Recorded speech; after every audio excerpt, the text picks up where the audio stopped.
जिसका नाम सुनते ही गला सूखने लगता है और दिखाई देने लगते हैं कुछ धुंधले से मंजर, मानो किसी ने दूर रेगिस्तान में कहीं आग जला रखी हो, जहां पर धूल भरी आंधियां और रेत के बवंडर अपना रौद्र रूप दिखा रहे हैं, मानो किसी चीज का जश्न मना रहे हो। ऐसे ही एक रेगिस्तान में दुनिया के सबसे बड़े रेगिस्तानों में से एक जगह है थार मरुस्थल। साल 1947 जब भारत और पाकिस्तान के बीच बंटवारा हुआ तो इस बंजर रेगिस्तान को भी बांटा गया और पाकिस्तान के हिस्से में इसका कुछ हिस्सा गया। सिंध और पंजाब का एक छोटा सा हिस्सा भारत को मिला, जबकि ज्यादातर पाकिस्तान को। हालांकि भारत के पास इस मरुस्थल का एक बड़ा सा हिस्सा आज भी मौजूद है, जिसमें से 90% हिस्सा तो राजस्थान के पास है। एक समय था जब यहां पानी खोजना लगभग नामुमकिन था और यहां इतनी तेज गर्मी होती थी कि अगर कोई यहां गलती से भी चला गया तो उसकी मौत निश्चित थी, क्योंकि यहां पर आपको दिखाई देने वाला पानी भी रेत का ही होता है। दूर दूर तक न पेड़ की छांव दिखाई देती है और न पानी की एक बूंद। इसके बावजूद यहां के लोगों ने उस भीषण गर्मी को सहने की आदत डाल दी थी और यहां पर जीवन जीने के कठिन निर्णय को सही साबित किया था।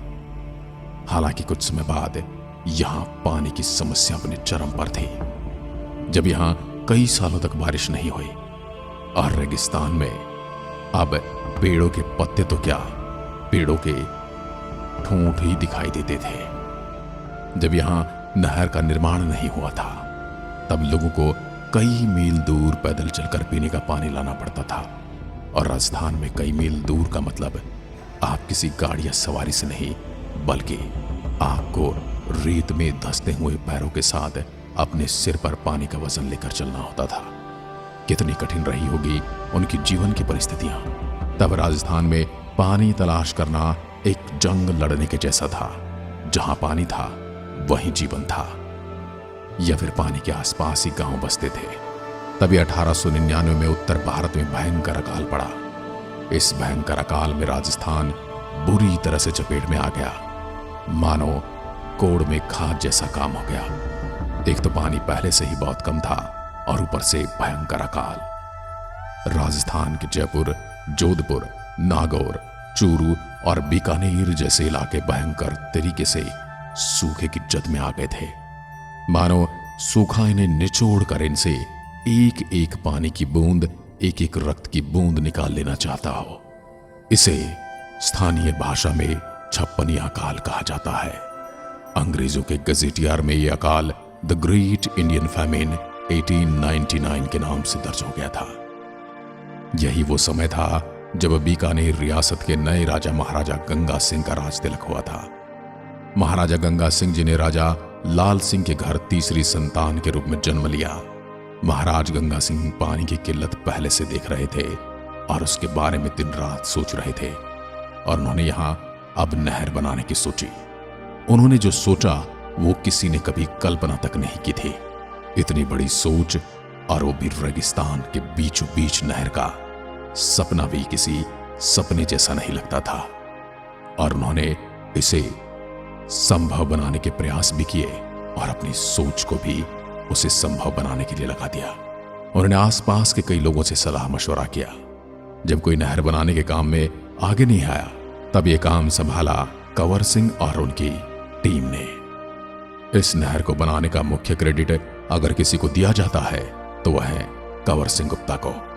कंवर सिंह गुप्ता के बारे में ज्यादातर लोग नहीं जानते, लेकिन अगर ये नहीं होते तो शायद आज हम और आप लोग भी पानी की किल्लत से वैसे ही परेशान होते जैसे उस समय लोग हुआ करते थे।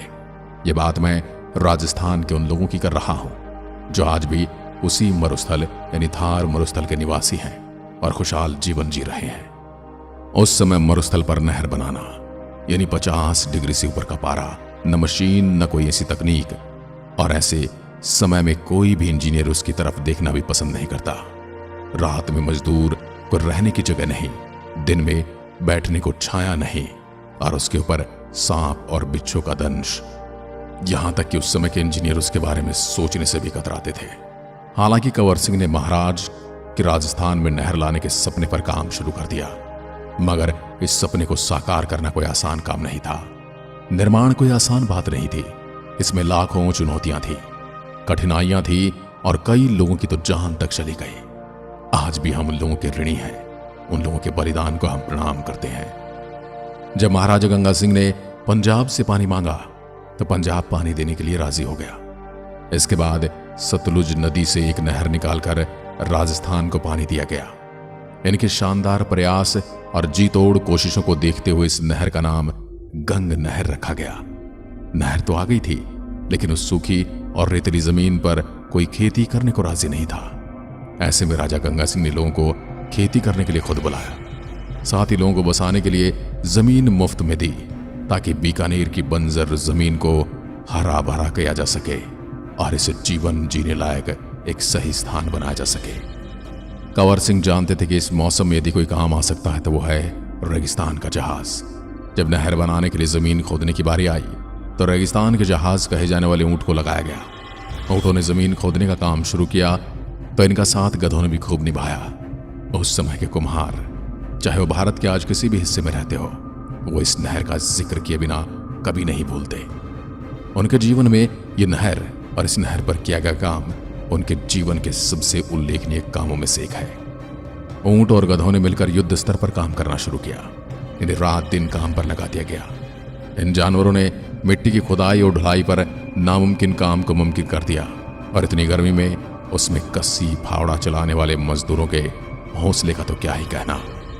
ये जानवर नहीं होते तो नहर बना पाना नामुमकिन था, और वो खुदाई करने वाले ना होते तो शायद ये जानवर भी कुछ न कर पाते। इस नहर को बनाने में कई जानवरों और इंजीनियर ने अपनी जान गंवाई थी, इसलिए उनके बलिदान को हम कभी नहीं भूल सकते। लेकिन काम को रोका नहीं गया, क्योंकि जब तक युद्ध में विजय प्राप्त नहीं हो जाती, सैनिकों के शव नहीं गिने जाते। लेकिन भयानक गर्मी और धूल भरी आंधियों ने हालात इतने बदतर कर दिए थे कि वहां टिकना भी अब किसी को गवारा नहीं था। इंजीनियर तो बीच में ही काम छोड़कर जाने लगे। कंवर सिंह और उनके दल ने यह तय किया कि इस काम को जल्द से जल्द पूरा करना होगा। इसलिए इस काम को लिए ऊंट और गधों की मदद ली गई और जोर शोर से काम शुरू किया गया। मजदूरों का मेहनताना बढ़ाया गया, मजदूरों की संख्या बढ़ाई गई और काम का समय डबल कर दिया गया। आखिरकार 4 साल की मेहनत के बाद राजस्थान में पहली बार पानी आया। उस नहर में पानी आया जिस नहर को बनाने में कितने ही जानवरों और इंसानों ने अपना बलिदान दिया था। उनके बलिदान को आज सफल बना दिया गया। यहां भी नहर के पहले चरण का काम पूरा हो चुका था। इसे पंजाब के हरी के बैराज से हनुमानगढ़ के मसीत वली हेड तक पहला हिस्सा बनाया गया और इसे नाम दिया गया राजस्थान फीडर, यानी राजस्थान को भोजन देने वाली। इंदिरा गांधी नहर 649 किलोमीटर लंबी है। तो अब ये नहर इतनी लंबी थी कि इसे एक बार में बनाया जाना तो संभव नहीं था। इसलिए पहले राजस्थान फीडर बनाकर पानी लाया गया और फिर आगे जैसलमेर तक पानी पहुंचाने के लिए मुख्य नहर बनाई गई, क्योंकि पानी की कमी अब पूरी हो चुकी थी उन इलाकों में। फिक्सलमैटिक हुणे नवे पैकेज चंगी तरह खेडी चैंप। एनी डाउट कीड़ा खेडी आज देखो सुके सुके दाग देखो। नो डाउट ना सुके चल रहा था। इसलिए इस नहर परियोजना में 2 नहरें शामिल हैं। पहली राजस्थान फीडर जिसकी लंबाई 204 किलोमीटर है और दूसरी है मुख्य नहर जिसकी लंबाई है 445 किलोमीटर। नहर की राजस्थान में एंट्री हो पाए इसलिए पहले राजस्थान फीडर बनाई गई, जिसका 170 किलोमीटर का हिस्सा तो पंजाब और हरियाणा में ही था। इसका सिर्फ 34 किलोमीटर हिस्सा ही राजस्थान में आया था। लेकिन राजस्थान के लोग उदास न हो इसलिए मुख्य नहर का 189 किलोमीटर हिस्सा पहले चरण में ही तैयार कर दिया गया। 11 अक्टूबर 1961 को डॉक्टर सर्वपल्ली राधाकृष्णन ने राजस्थान नहर का उद्घाटन किया और इस नहर में पहली बार पानी आया। नहर के पानी ने मरुभूमि की सूखी जमीन को ही नहीं बल्कि इंसानों के चेहरे पर भी हरियाली और मुस्कान ला दी थी। मानो ठूंठ को पानी मिल गया था, मानो भक्त को भगवान मिल गया था, मानो मरते को जीवन मिल गया था। अब लोगों को पीने और सिंचाई का पानी मिलने लगा था। अपनी टीम के साथ मिलकर कंवर सिंह ने नामुमकिन काम को मुमकिन कर दिखाया था।